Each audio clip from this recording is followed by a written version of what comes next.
Hi guys, I'm Alan representing Gosugamers. I have Nahaz and Noxville with me. We're going to be discussing stats, as is your speciality, both of you, and hosting alongside.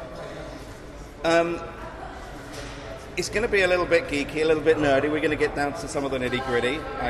But first question I want to ask you is, you obviously have your ELO ratings, they're calculated for you. But I wonder if ever you look at those ratings and there's a slight difference in your sort of own opinion, what your gut feel as towards, and if there is anything in particular at the moment that you're thinking, oh, okay, we're rating that, but... So the big outliers are teams like EG, who, no matter what their ratings are, they were always underrated. Yeah. You also have teams like Cloud9 back in the day, it's a very similar story. And the problem with that is just... teams don't value every game as much as their opponents. Yeah, sure. And you're never going to be in a situation where you can create an incentive that every game means the same for everyone. Yeah. Online games mean less than LAN games. But whenever you choose a set of like values or parameters, you're like making an assumption, and that's where you can make mistakes. So dependent on the tournament that they're playing in, would you have a weighting? I think that's the first step. I think there are a number of things that you need to worry about with Classic. Little power ranking type algorithms to make them a little more indicative. The biggest thing, of course, being that I used to be very, very skeptical as a statistician that LAN matches should be that much more indicative than online matches, and they really are. The teams, they bring their A game, they play differently, they're showing their full array of strats in these LAN matches, and you learn a lot more, a lot faster about what the teams really are at the edge of the frontier in these kinds of LAN events. And the other thing being, were the teams. The games, if you look at sort of charts of games played over time, a lot of games tend to happen in very short bursts. Yeah. Partially due to these events, where a lot of games are played at once, and partially due to the fact that a number of the top teams will take extended periods off. And so any ELO algorithm will need to decay over time when you're not playing due to inactivity to prevent the ratings from being explosive. And that's a big problem when you have teams that are inactive due to long periods. Yeah, sure. So just one final point. That's where Glicko and Glicko 2 is a lot more accurate, because you have your RD parameter, which is a rating deviation parameter, which if you don't have any games within a bunch of successive periods, that goes up. Okay. So your rating of the team is going down when they don't play enough games. Some form of decay. The big thing with Glicko, and I've talked about this in one of the Stats Don't Lie videos, is Glicko builds in a measure of uncertainty. And that is really key. It's the way that we as economists make projections. You have to be able to assign a measure of uncertainty to these ratings that's intrinsic to the system itself and updates along with the rating itself. Yeah. So, I mean, with that in mind, how much stock do you put in form, for example? I mean, would you take into account more a team's latest result than you would? I mean, obviously you are logging. Sure, that's almost mechanical. That's built into the algorithm because of this kind of decay. Past results end up getting exponentially downward. I'd say, as an example of that, Team Liquid beat effectively at Epicenter OG 4-1. I know it was over 2 games, but effectively a 4-1 result. They come to the event today, and I don't know the exact price, but I believe that they were about a 1 to 2 or 1.5 in decimal terms price for OG to win. So they were heavy favourites based on obviously winning the last major. That's something that I wonder if that is an overreaction. It's something that Blitz brought up to me, actually, when we were talking about it last night. He said, look, everybody thinks that that OG is better than us. He's, of course, coached Liquid, so he uses the collective. Yeah, absolutely. Everybody thinks OG is better than us because of Manila, but they don't remember we beat them in several consecutive in series esports, the memory bank just disappears after the next event, reset.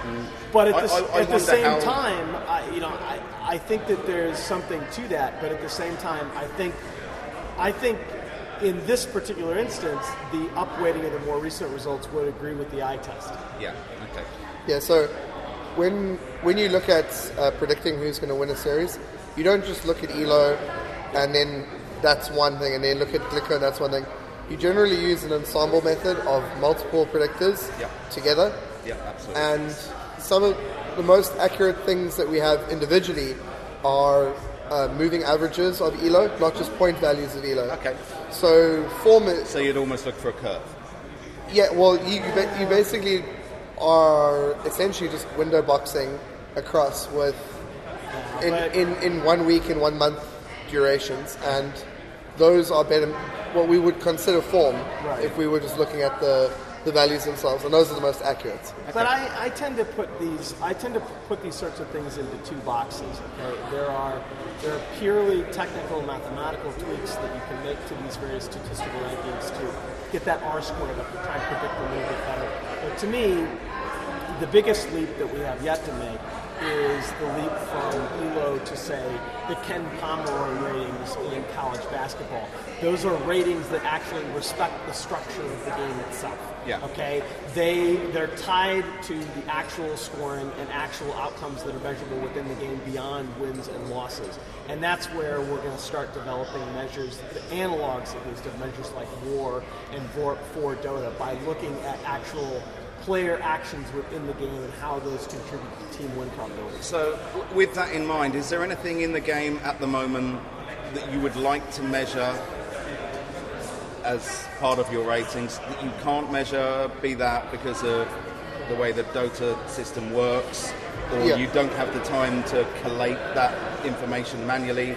Is there much that you... I haven't an example that I can think of. One is perhaps first pick selection priority, right? Because teams actually perform very, very differently whether they're first or second pick, and whether they're in Radiance or Dire. Sure. And I guess a match result won't necessarily... Exactly. So that's something. It's a. I mean, you can do it, but it's a little thing. But it's actually something I've started asking tournament admins to keep track of that. Like who won the coin toss. It can be like a several percentage because shift. The coin toss, I mean, that isn't regular information you can go that's fetch. not stored. And now, the thing that we have going for us is that, unlike a lot of the other esports that are starting to use analytics, we do have full replay parsing. We have all the matches available in the data. We have basically everything that happens in a match can be dumped into a data file, and we can look at it. We have a lot of freedom in terms of the data structures that we're working with. Imagine you want to go back and look at football, and you want to see how many passes were made between two players. And if you didn't track that data, you'd have to go watch every replay ever and write it down manually. I'm sure you people did. Yeah, people do that. It's not very efficient. If we want to go back and look at something from the epoch of Dota 2 replays, which was around TI2, we can do that. Yeah. We can look at every single replay, and we can add custom tracking, and we can backfill all the way back to since then. And that's the thing. I know some people that have worked on Major League Baseball statistics. I know some people that have worked for Major League Baseball teams, and they've spent quite a bit of money going back and doing exactly the analog of what you're describing, triangulating positions on the field. It would be interesting to see how that would apply to a game of Dota, whereas baseball, with respect, is always been baseball, whereas Dota, the heroes change. I disagree with that. I think that I think there are more variants within. And more has changed. The state space in Dota is much larger dimensional than any other game I've ever tried to analyze. And for example, if we go back 2 years, there will be heroes that weren't even in the game that are. I mean, that's true too. I'm not suggesting these are major things, but they are variants. When you the difference. Look, anybody who's done baseball statistics over any reasonable time knows that there are very, very large differences between how the game is played across different areas. That statistically, I mean, they jump right out and pop you in the face if you look at the data. I don't know baseball, so I've made a bad example. The difference is with Dota, it's not that things change, because things change in every sport I've analyzed. The difference in Dota is they change so much faster. Yeah. So the two things that you always try to reduce it, again, to simple terms. In football, it's broken down generally into attacking and defending. Those are your two characteristics. In baseball, it's your ability to hit home runs, and it's your ability to stop the enemy hitting home runs. And in Dota, we don't even right now know what the ideal combination of winning is. We have a good idea, but that's constantly changing, and our terminology is changing. It's sufficient statistics. If you're a machine learning guy, it's the feature space. Either way, the idea, it's a problem of dimension reduction The number of variables that summarize the state of a Dota game at any one point in time are just huge. Yeah. And the question is, how do you distill that into a smaller set of statistics that are meaningful and that capture the state of the game? Okay. So one of the things that also has fascinated me within most sports, and I know it's big in America, it's big in England where I'm from, fantasy sports are big. It's been toyed with in Dota. It doesn't seem to have a great deal of success. I would have thought, personally, Dota players, would be the sort of people that would enjoy tinkering that sort of thing. Is there any reason you don't think it's been a success? Should it be a success? I'll let Ben go first. Okay, so I've done quite a lot of research on this. Oh, okay. The TI3 fantasy system, I think, was amazing. Yeah.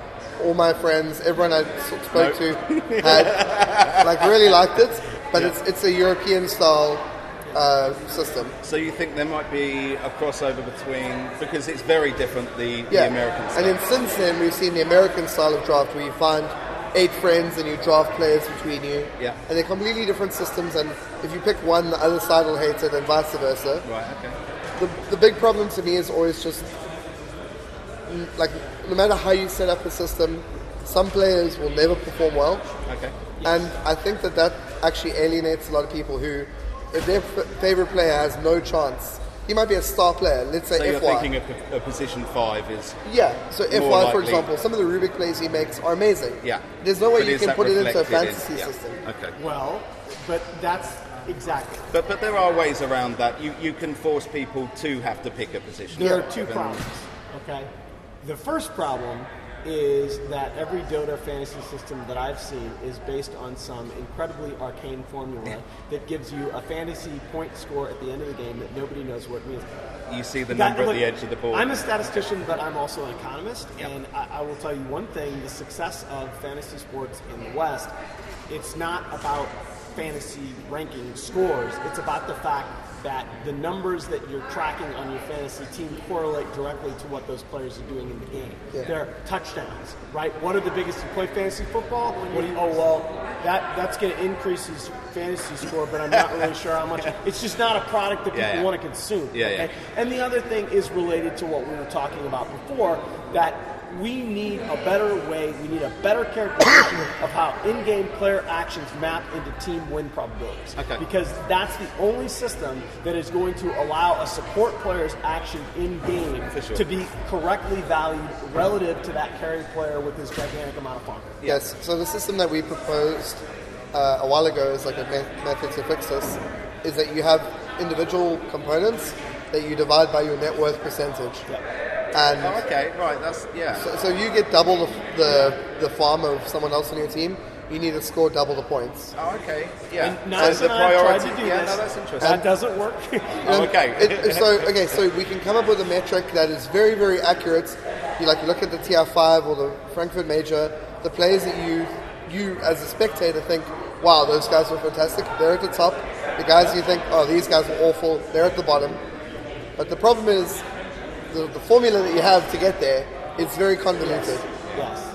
That's the issue. You lose that transparency that makes it a great spectator product. Right, okay. And on top of that, you really want to reward a person for getting a rampage. Yeah. But rampages are so rare that you don't want the entire fantasy system to break down. To be wrecked when somebody... Yeah, someone gets 2 rampages in a game and they're the best player. Exactly. Yeah. At the end of the day, we've tried... I've tried taking those formulas and coming up with simpler analogs. A statistic that I tracked for a while that I think tells a real story was kills plus assists per 1,000 gold earned. PPD. So if you look, No Tail was the guy when he played 4 for Fnatic. That was he was 1.4 in that, and the next closest person was 1.2. I mean, it was sick. Okay, but the problem is I was playing with this and I actually tweeted around a little bit just as I knew there were some flaws with it. AUI 2000 tweets back to me. He says, "How much more do I need to farm to last in that category?" and it was funny because Kurt was actually one of the guys that I had in mind. That statistic that doesn't measure his value. He was very, very low near the bottom because that's not what his team was asking him to do. His team at that point was asking him to play a very greedy position and farm off. And the like absolute extreme of that was J.O. Yep. Didn't get involved in team fights. The way that he would win would be that he would farm, he would come into 1 or 2 fights. Load a Terrorblade. And it would be the winning and burning as well also. Yep. Like those are the 3. And that's the thing. Thanks for coming, guys. I got my farm. Good night. I got 6 items. I'm going to win the game. Yeah. Different teams have different win conditions. And really, you need an algorithm. It's a very complicated, multi-dimensional win probability surface, and you need an algorithm that measures how efficiently and effectively a given player is contributing to his team's win condition. It's a difficult problem. It's not one that I believe is insoluble. I mean, one of the nice things about the advances that have been made in other sports and other areas of computing in big data is that we have techniques that allow us to deal with these kinds of problems. But it's going to be a lot of work. Yeah, sure. For someone. Hopefully. Hopefully, because I would like to see it. So, this is a slightly vague question, but can you name us a team, a core and a support outside of the tier 1 categories, outside of the ones that everybody would know, that you would say, okay, this is what you need to do. You need to keep an eye on this kid. You need to have a look at this team. They're up and coming. Kezu, maybe? Okay. Came across from Han. He was like, earned the most money from Han, I think, of any person. Joined the Dota scene a lot later than his big rivals. PPD and Swindles, etc. But, yeah, his mechanical performance is very good. Yeah. His decision-making needs improvement. But that comes only with time. Dota and Han have a shared history, but they've gone their separate ways, and he could be very, very good. Okay. I think that's a very good answer. I think I don't know if Saksa counts anymore on DC because, of course, he's now been in a major. I would have given it to you 2 weeks ago, but people kind of know now that he got 8K as a support, but he did that before he even joined DC. I think he's going to be very good. I still, when I look at Madara, who is ex-London Conspiracy, who's on Adfin now, I still think that he has some untapped potential in terms of where he's going in his career. Adfin are actually potentially a team. They would be the team I thought you were going to say. I think that team, I mean, people forget very quickly that they eliminated EG last year in the MLG Austin event at the X Games. Very good together. We're very, very competitive in the Manila EU qualifiers, which was a very difficult region. There are teams for sure to keep an eye on. Yeah, they came third, right? I think so, yeah. So, a lot of teams have started incorporating statisticians within their organisations. Some teams are doing this more than others. Is this something, and this is probably a ridiculous question to ask people that are involved in stats, but this is something that people need to be looking at more, I think. Well, is it being looked at enough? Oh yeah, I think it's a natural outgrowth of coaches, okay? And you look at how quickly coaches have gone from novelty, I don't know if this is ever going to work, to after people looked at the difference that Kenshi made for Fnatic, how rapidly other teams were able to improve after the Shanghai Major, now coming to the Manila Major. Most of the teams at the event have coaches, and I know some of these guys that are doing coaches for and they're churning out the numbers. I think a lot of people don't really know what the coaches do, though. Yeah. But the reason that people don't know what the coaches do is because the answer to that is different for every team. Right. The role that different teams need a coach to fulfill is very different, and because it's so new, we're still exploring that. The thing I'm telling these guys that are doing coaching right now is the same thing I used to tell my MBA students: think like a manager. Yeah. Look for ways that you can delegate tasks, get people to organize information for you. That's where I think the analysts are going to come in. Okay, perfect. Listen, I'm going to leave it there because I'm slightly worried we've probably lost some people already. But guys, thank you very much for your time. It's been an absolute pleasure to speak to you again. Our pleasure. You said we were going to get nerdy here. Yeah, we did. We got pretty grimy nerdy, right? But that's what I do best. So guys, thanks very much for your time, and we'll speak to you soon.